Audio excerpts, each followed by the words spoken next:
नमस्कार, मैं हूं ब्रजेश यादव और आप देख रहे हैं बुलंद आवाज। हम हाजिर हैं 2 जनवरी 2023 की यूपी की टॉप 5 खबरों को लेकर। पहली घटना, नया साल का जश्न मनाने के दौरान 31 दिसंबर 2022 की रात गोरखपुर जिले में हुई। पूर्व प्रधान के भतीजे की पीट पीट कर हत्या कर दी।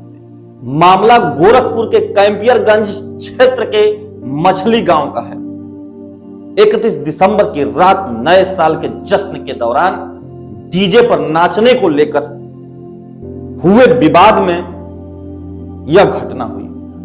मछली गांव के पूर्व प्रधान सीताराम का भतीजा सोनू, जिसकी उम्र लगभग 25 साल बताई जा रही है, उसको कुछ युवकों ने पीट पीट कर मार डाला। देर रात घटना होने के चलते गांव के लोगों को 1 जनवरी 2023 को हत्या की जानकारी हुई तो वह आक्रोशित हो उठे और भीड़ आरोपी के घर चढ़ गई। उसके घर में तोड़फोड़ की गई और भीड़ के हाथ लगी बाहर खड़ी बाइक को क्षतिग्रस्त कर दिया गया। इस मामले में मौत के घाट उतारे गए सोनू के पिता कृष्ण मुरारी की तहरीर पर पुलिस ने मनोज, सन्नी, रंजू देवी और पूनम के खिलाफ गैर इरादतन हत्या की धारा में मुकदमा दर्ज कर लिया। घटना में शामिल 3 आरोपी गिरफ्तार कर जेल भी भेज दिए गए। पूरा घटना का विवरण यह है कि मछली गांव में राम मौल के घर पर नया साल का जश्न मनाने की युवकों ने तैयारी कर रखी थी। राम मौल वर्तमान समय में विदेश रहते हैं। उनके परिवार के लोगों ने नए साल के जश्न की तैयारी में डीजे भी लगाया था। गांव के कुछ युवा डीजे बजते ही वहां जाकर गानों पे थिरकने लगे और जश्न में डूब गए। रात 9 बजे के बाद डांस करने को लेकर युवाओं में विवाद हो गया। इसी दौरान सोनू पर किसी ने महिलाओं को छेड़ने का आरोप लगाया। इसके बाद सबने मिलकर लाठी डंडों से बुरी तरह सोनू को पीटकर अधमरा कर दिया। घटना की जानकारी होने के बाद सोनू के परिजन उसे अस्पताल ले गए, जहां रविवार को एक निजी नर्सिंग होम में उसकी मौत हो गई। सोनू के मरने की खबर मिलते ही उसके परिजन वह गांव के कुछ लोग आरोपी के घर चढ़ गए, वहां तोड़फोड़ की और बाइक को भी क्षतिग्रस्त कर दिया। तोड़फोड़ और हंगामे की खबर मिलते ही SP north Manoj Awasthi, CO Campierganj Shyamdev Bind मौके पर जा पहुंचे। कैंपियरगंज के अलावा पीपीगंज, सहजनवा की पुलिस फोर्स तैनात कर दी गई। एसपी नॉर्थ मनोज अवस्थी ने मीडिया कर्मियों को बताया कि डीजे पर डांस के विवाद में युवक की पिटाई की गई, जिससे उसकी मौत हो गई। पुलिस ने केस दर्ज कर 3 आरोपियों को गिरफ्तार कर लिया है। चौथे की तलाश जारी है। गांव में एहतियातन फोर्स की तैनाती कर दी गई है। दूसरी खबर, अंबेडकर नगर जिले के राजकीय मेडिकल कॉलेज सदरपुर की। मेडिकल कॉलेज के लगभग आधा दर्जन छात्रों ने विषाक्त पदार्थ खा लिया। इससे उनकी हालत बिगड़ गई और उन्हें अस्पताल में भर्ती कराया गया। घटना 2 जनवरी 2023 की दोपहर की। चर्चा है कि मेडिकल कॉलेज प्रशासन के रवैये से तंग आकर छात्रों ने यह कदम उठाया। मौके पर पहुंचे थानाध्यक्ष अलीगंज विजेंद्र शर्मा ने मीडिया से बातचीत में विषाक्त पदार्थ खाने की घटना से इनकार किया। कहा कि फिलहाल ऐसा कोई मामला सामने नहीं आया है, छात्रों की कुछ तबीयत बिगड़ गई। आपको बता दें कि राजकीय मेडिकल कॉलेज के कुछ छात्रों की सोमवार की दोपहर के बाद एक एक कर तबीयत बिगड़ने लगी। लगभग आधा दर्जन छात्रों को उल्टी हुई। उनकी हालत बिगड़ने की खबर मिलते ही उन्हें मेडिकल कॉलेज के इमरजेंसी वार्ड में भर्ती कराया गया। विषाक्त पदार्थ छात्रों के खाने की जो चर्चा सामने आ रही है, उसके पीछे एक बड़ी वजह यह है कि मेडिकल कॉलेज प्रशासन के रवैये से नाराज छात्रों ने आंदोलन छेड़ रखा है। इसी आंदोलन के क्रम में यह नया घटनाक्रम सामने आया है। सोमवार की शाम तक भर्ती छात्रों को देखने के लिए अन्य छात्र छात्राओं की भीड़ जुट गई। कुछ छात्र छात्राओं ने मेडिकल कॉलेज में एकजुट होकर हंगामा करना शुरू कर दिया। हंगामा कर रहे छात्र छात्राओं का कहना था कि बीते दिनों कॉलेज प्रशासन की उन्होंने शिकायत की थी। इससे नाराज कॉलेज प्रशासन ने 2021 बैच के 46 छात्रों को 2 जनवरी से शुरू हुई परीक्षा में भाग ही नहीं लेने दिया। उन छात्रों को परीक्षा से वंचित कर दिया।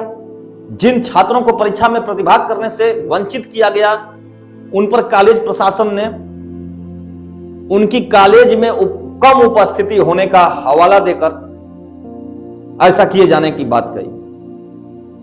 इससे आधा दर्जन छात्र सदमे में आ गए थे और उन्होंने कोई जहरीला पदार्थ खा लिया। छात्रों के जहरीला पदार्थ खाने की खबर मिलते ही एसडीएम टांडा दीपक वर्मा और सीओ संतोष कुमार भी मौके पर पहुंच गए हैं। पुलिस छात्रों की तबीयत बिगड़ने और कॉलेज प्रशासन से छात्रों के बीच चल रहे आंदोलन के मामले को लेकर पड़ताल में जुटी हुई है। तीसरी खबर यूपी के घाटमपुर की है। घाटमपुर में साड़ थाना क्षेत्र के एक गांव में शनिवार को कोचिंग पढ़ने जा रही नाबालिग छात्रा को 4 युवक खेत में खींच कर लेकर चले गए। आरोपियों में एक नाबालिग भी है। वहां छात्रा के साथ दुष्कर्म का प्रयास किया गया। छात्रा के शोर मचाने पर आरोपी भाग गए। घटना 31 दिसंबर की है। पीड़ित छात्रा के परिजनों की तहरीर पर पुलिस मुकदमा दर्ज कर आरोपियों की तलाश में जुट गई। साड़ थाना क्षेत्र के एक गांव निवासी छात्रा साइकिल से कोचिंग करने जा रही थी। रास्ते में गांव के एक युवक ने उसे बहाना बनाकर रोका और साइकिल से नीचे गिरा दिया। साइकिल से छात्रा गिरने के बाद अभी संभल कर खड़ी हो रही थी कि 3 और आरोपी आ गए और उसे खींचकर बगल के खेत में लेकर चले गए। वहां छात्रा के साथ दुष्कर्म की कोशिश की जाने लगी। छात्रा उनसे कुछ देर तक जूझी। इसके बाद जोर जोर से अपने बचाव में चिल्लाना शुरू की तो आरोपी भाग गए। डरी स्वामी छात्रा कोचिंग न जाकर घर पहुंची। उसने अपने परिजनों को पूरे घटनाक्रम की जानकारी दी। परिजन छात्रा को लेकर थाने पहुंचे। साड़ थाना पुलिस ने छात्रा के परिजनों की तहरीर पर गांव के ही देवेंद्र सिंह, अंकित सिंह, रमन सिंह और एक नाबालिग के खिलाफ पॉक्सो एक्ट सहित विभिन्न धाराओं में मुकदमा दर्ज कर लिया। साड़ थाना प्रभारी निरीक्षक सच्चिदानंद ने मीडिया कर्मियों को बताया कि आरोपियों की गिरफ्तारी के लिए पुलिस संभावित जगहों पर दबिश दे रही है। जल्द ही उनको गिरफ्तार कर सलाखों के पीछे भेजा जाएगा। चौथी खबर बहराइच की है। बहराइच शहर के गल्ला व्यापारी के यहां हथियारों से लैस बदमाशों द्वारा बंधक बनाकर रंगदारी मांगने की। व्यापारी के ही घर में बंधक बनाए बदमाशों ने उसके पुत्र को भी बंधक बना लिया। मामले के खुलासे के लिए एएसपी नगर के साथ ही 3 थानों की टीम लगाई गई है। मामला बहराइच कोतवाली देहात के शिवनगर मोहल्ला का है। शिवनगर मोहल्ला में गोंडा रोड के गल्ला व्यापारी आलोक कुमार बथवाल की गल्ला की दुकान है। घटना 1 जनवरी 2023 की रात की है। व्यापारी आलोक कुमार बथवाल नानपारा निवासी अपने कर्मचारी अमित के साथ बैठे थे। इसी दौरान हथियारों से लैस 5 बदमाश वहां पहुंच गए। सभी ने व्यापारी और उसके कर्मचारी को बंधक बना लिया। दोनों को उनकी ही दुकान में बंद कर असलहा सटा दिया गया। इसके बाद रंगदारी की मांग करने लगे। व्यापारी ने अवकाश का दिन होने और सन्नाटा होने के चलते रंगदारी की बजट दे पाने में असमर्थता जताई। इसी दौरान व्यापारी का पुत्र भी आ गया तो बदमाशों ने उसे भी बंधक बना लिया। बदमाशों की यह वारदात सीसीटीवी कैमरे में कैद हो गई। उन्होंने रंगदारी की रकम बाद में दे देने की धमकी भी दी और वापस चले गए। यह जानकारी मिलते ही कोतवाली नगर देहात पुलिस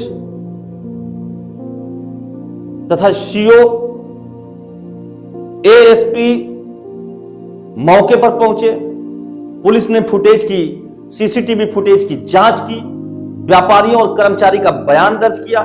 सीओ सिटी ने मीडिया कर्मियों को बताया कि देहात कोतवाली में मुकदमा दर्ज कर लिया गया है।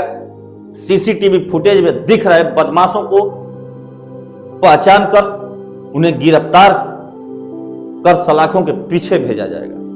पांचवी और आखिरी खबर मौसम को लेकर के है। नए साल के शुरुआत के साथ ही ठंड ने भी अपना जबरदस्त रुख धारण कर लिया है। पिछले 2 दिनों से धूप नहीं निकल रही है, सूर्यदेव के दर्शन भी नहीं हो रहे हैं पूर्वांचल में। मौसम विभाग का मानना है कि इस तरह का मौसम अभी 2-4 दिन तक बना रहेगा। कक्षा 8वीं तक के स्कूल अधिकांश जिलों में 8 जनवरी तक बंद कर दिए गए हैं। चिकित्सकों की सलाह है कि गर्म कपड़े पहने, आवश्यक होने पर ही घर से बाहर निकलें, ठंड से बचाव का जतन करें, अन्यथा बच्चे और बुजुर्गों की तबीयत बिगड़ सकती है। हम आपके बीच निरंतर ताजा तरीन खबरों को लेकर बने हुए हैं। अगर आपने हमारा चैनल सब्सक्राइब नहीं किया है अब तक, तो आप भी बुलंद आवाज के साथ बने रहने के लिए हमारे चैनल को सब्सक्राइब जरूर करें। खबर पसंद आए तो शेयर करें और बेल आइकन जरूर दबाएं। नमस्कार।